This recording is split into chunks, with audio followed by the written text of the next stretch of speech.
Hi, my name is Damian Jones, and I'm going to be moderating this debate between Congressman Buck McKeon and Dr. Rogers. We're going to bring them up to the podium here in a few moments. We also have in front of us Dennis Anderson with the Antelope Valley Press, Tim Hurt with the Ventura County Star, and Gary Horton, who's a regular contributor to the Santa Cruz Valley Signal and with Landscape Development, who will be asking the specific questions. I really want to thank the people that are in the audience because you care so deeply about the direction and the future of the 25th Congressional District that you come here today and you spend $45 to see both of us speak. And I think that says a lot. I'm running for Congress, well, I think really because I have to.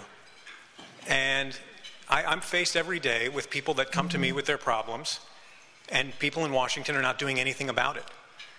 Like the elderly lady that I see as a patient, who is afraid that if Congressman McKeon's plan for Medicare goes through, that the loophole, the donut hole for Medicare will be there, and she won't be able to afford her prescription drugs. I met a guy walking down the street the other day in my neighborhood, and his home was underwater. And he told me that the bank won't refinance his mortgage. And he doesn't have a friend who's a CEO of a mortgage bank, and he can call and get a special deal. And he doesn't know what to do. And I also met a family from Canyon Country who is afraid that if this mine, the CEMEX mine, starts in Soledad Canyon, that their health will be at risk, that their property values will decrease, and that their quality of life will be reduced because of all the traffic on Highway 14. And that's why I'm running for Congress. I'm a doctor. I have to make judgment calls every day. Occasionally I have to make that 3 a.m. judgment call that comes in on the phone. And I question the congressman's judgment. And I think he calls it mudslinging. I'm just putting his record out there. It's not mudslinging. And I would say that if you don't like the negative information, you probably shouldn't give me so much material to use. But I think that he and I have very different expectations for what our representatives should be doing in Washington. And that's why I'm standing up here today, and I look forward to this debate.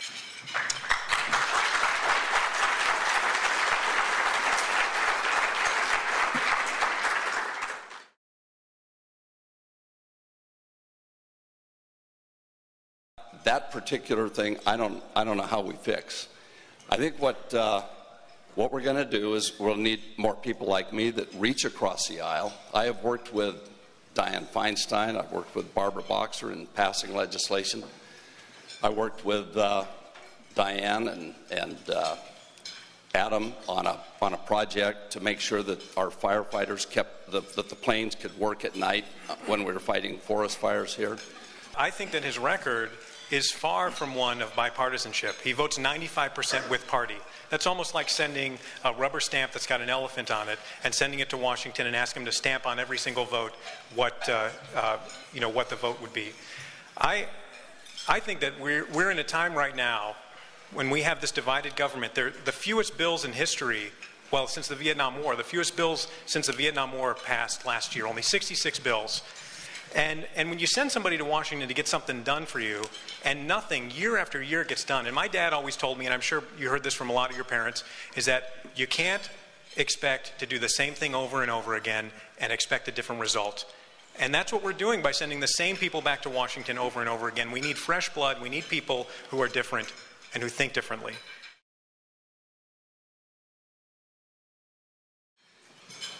You know, my constituents want the CEMEX mine to go away. And I support and try to fight for my constituents. And for over a decade now, I have fought in every Congress. I've introduced legislation to eliminate the CEMEX mine. We've been unsuccessful to this point. Congressman McKeon, if I could ask you to clarify what constitutes a successful resolution in your view? Oh, you want to answer the question?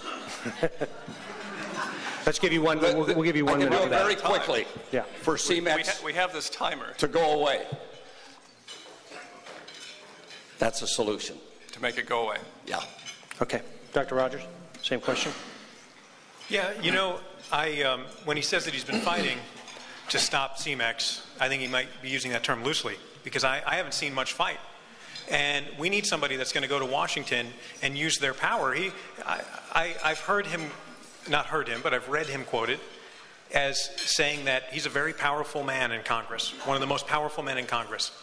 And if you're so powerful, how come you can't work with your own party, with Doc Hastings? I remember a Signal article with the title, Doc Hastings Says No. Why does Doc Hastings get to say no to Buck McKeon? And Buck McKeon is chair of a committee just like Doc Hastings is. And he should be using his power to influence, if he's so powerful, to be influencing Doc Hastings and saying, look, if you don't allow this bill to come through, there won't be a single bullet or a single tire for a Humvee that's produced in your district. This is important to my district. I'm standing up for people in my district, and we need to get this thing done.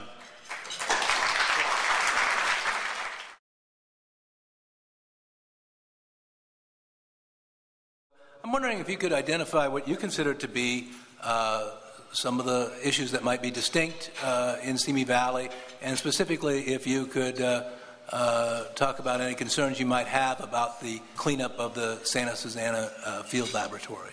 And who do we start with, Damien? We can start with Dr. Rogers. Yeah, that's an important issue, the cleanup of the Santa Susana Laboratory. It is a Superfund site, so it is being funded by the federal government, but it has nuclear waste. And right now, it's a joint effort, and Boeing is also partly responsible for doing the cleanup there. And I question the congressman's ability to be able to convince Boeing. You know, he's the #1 recipient of campaign cash from Boeing. Is he going to be the one that's going to go to Boeing and be able to strong-arm them and tell them that they need to fix this issue? Do you have any current thoughts about the pace and standards for cleanup at Santa Susana? I really don't. I'm not intimately involved in that issue. Okay. I just guarantee you that I will be able to do a better job than anybody else. Okay.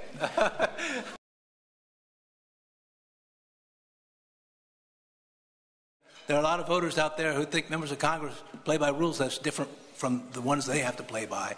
So, Congressman McKeon, could you address that issue to get that elephant out of the room? Yeah.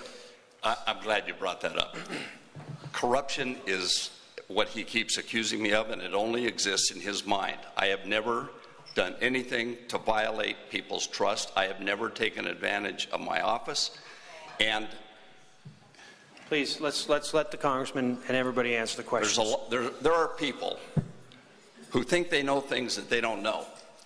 But I put all my records out there. You can talk, if the papers have examined this, they have come up that there's nothing there.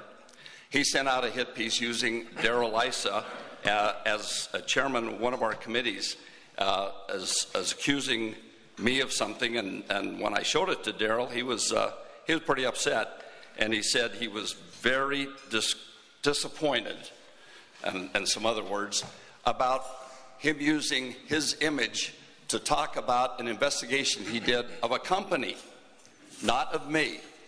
And I refinanced a loan in 1998 with Countrywide, which was a very large lender, and I've been accused of getting a special deal. Many people in here know Fred Arnold. He's a national expert in mortgage financing. He's looked at the whole thing. He's looked at all my papers, and he said I actually ended up paying a quarter point more than if I'd gone to some other lender. So, again, he can talk about this all he wants, but it only exists in his mind as a political ploy.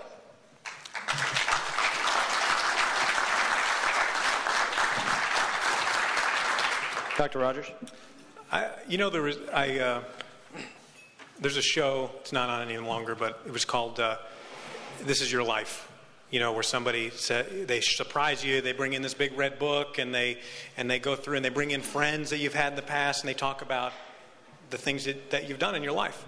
And I think that, and sometimes you forget about the things you've done in your life, and it's funny, and I think that this is, what I've tried to do is do an episode for him of This Is Your Record. and show him what his real record is. And this, you know, I'm not making this stuff up. I have the Darrell Iss's report right here. The House of Representatives Government of Oversight and Government Reform, Committee on Oversight and Government Reform. He wrote it. Darrell Issa wrote it. He said that he was disappointed I used his likeness. Well, I'm sorry, he's a public figure. I can use his likeness. Darrell Issa said about this program, not only did he call it the Countrywide Loan Bribery Program, he called it that himself, but he was on Fox News saying, I call them bribes. Now, he happened to do it before Buck McKeon was involved, before he knew Buck McKeon was involved, and now afterwards, it's kind of hard to walk back those words when he only thought Democrats were involved. But this report uses Buck McKeon as the example of how people in the government knew they were getting special treatment. It shows his paperwork and everything, how they knew they were getting special treatment and how Countrywide used it to influence policymakers. And this is important. I mean, Countrywide went under, and it caused the whole mortgage meltdown. It's important stuff. And this is what they were doing. They were giving special deals. He said he got a special deal. Darrell Issa's in here saying, Buck denies that he received anything off on his mortgage, but in fact, a point was waived. The LA Times did a review of it too, and the LA Times found wrongdoing. So this isn't only me. Okay. You want to, Congressman? You know, I get emails that say congressmen, after serving one term, can retire and have their pay for the rest of their life. I get emails saying congressmen don't participate in Social Security. There are a lot of people that talk about things that they don't know. And for him to say, and I've read the report, it doesn't say that I knew I was getting a special deal, because I never heard anything about this until last year. The loan was made in 1998. I dealt in good faith. I thought it was a good loan that we just negotiated. Usually when you come to a business deal, both sides have to agree or you don't have a loan. Then this all came up as a result of an investigation into Countrywide. And, you know, I could probably talk about this for a long time, and those who believe me, those who know what I've done in this valley, know of my integrity and how I function, are going to believe me. Those who, for whatever reason, think that I'm a lost soul and I'm taking advantage of this office to enrich myself are never going to believe me. They're going to believe him. So I think enough is said. He can talk about it for another 28 days and then go do whatever he wants to do. Okay, very good. Then we're ready to move on? It You know, there's one didn't thing happen, that's not correct. and it wouldn't happen. There's one thing that's not correct. Most people do not go to a lobbyist to be referred to get a mortgage. They go to a mortgage broker, they go to a loan officer. He went to a lobbyist and had the CEO of a company do this mortgage for him. That's not the way you normally get a mortgage.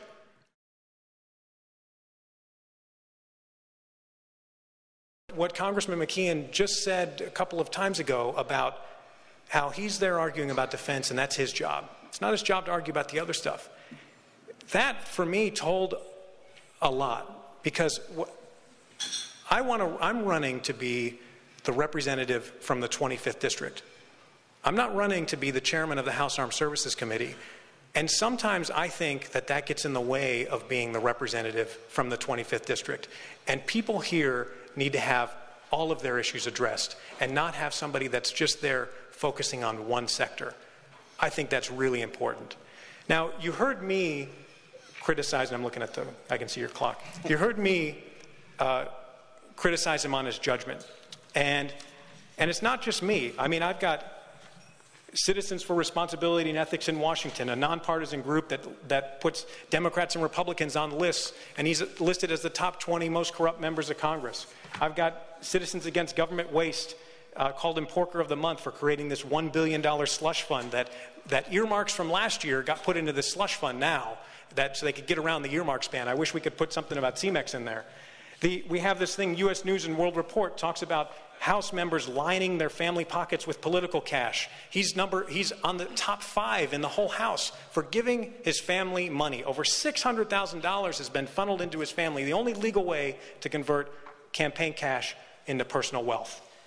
And and heard on the Hill on roll call, questioned his judgment about using government staff to investigate Scott Wilk when he was running against his wife. You know, that's not right.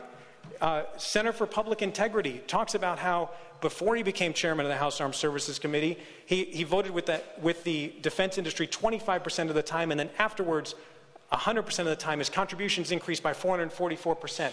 There's so many, and I don't have time to go through them. But what I'm saying is that we have a fundamental difference on how we would represent you. And I want to go and be your representative.